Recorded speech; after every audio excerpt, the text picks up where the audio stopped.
தடை செய்யப்பட்ட குட்கா போதைப் பொருட்களை தமிழ்நாட்டிற்கு சப்ளை செய்து கல்லா கட்டி வந்த பெங்களூரு வியாபாரியை சிதம்பரம் போலீசார் அதிரடியாக கைது செய்துள்ளனர்.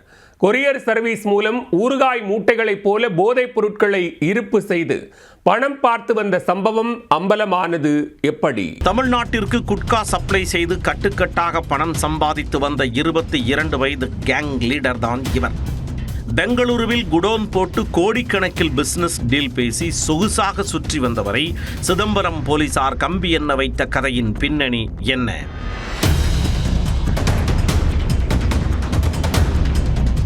சிதம்பரம் ஜில்லாவில் கஞ்சா பொட்டலங்களும் ஹான்ஸ், பான்பராக் உள்ளிட்ட தடை செய்யப்பட்ட போதைப் பொருட்களின் புழக்கமும் தலைவிரித்து ஆடுகிறது.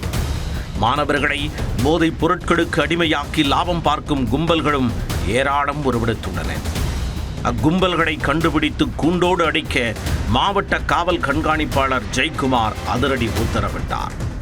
மாவட்டம் முழுக்க அலர்ட் விடுக்கப்பட்டு நடத்தப்பட்ட விசாரணையில் காரிலும் கொரியர் பார்சல்களின் மூலமும் போதைப் பொருட்கள் கடத்தி வந்து உள்ளூரில் சப்ளை செய்யும் கும்பல்கள் குறித்த பல பகீர் தகவல்கள் அதிகாரிகளுக்கு கிடைத்தன.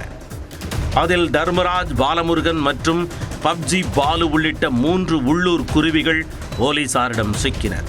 அவர்களிடம் இருந்து 40 கிலோ எடை கொண்ட குட்கா பொருட்களும் கடத்தலுக்கு பயன்படுத்திய காரையும் பறிமுதல் செய்தனர். பின்னர் மூவரையும் சீக்ரெட் இடத்தில் வைத்து தடை செய்யப்பட்ட போதைப் பொருட்களை மூட்டை மூட்டையாக இவர்களுக்கு சப்ளை செய்தது யார்?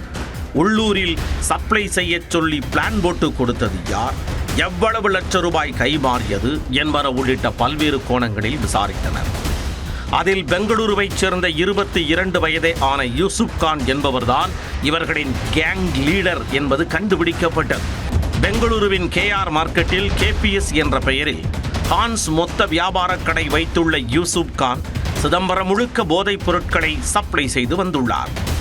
பார்சல் சர்வீஸ் மூலம் காய்கறிகளை அனுப்பி வைப்பது போல கஞ்சா மூட்டைகளை அனுப்பி வைத்துள்ளார்.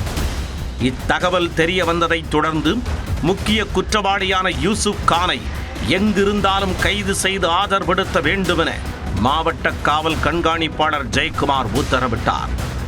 இதனையடுத்து காவல் ஆய்வாளர் அம்பேத்கர் தலைமையிலான போலீசார் பெங்களூருவில் வைத்து யூசுப் கானை கைது செய்தனர்.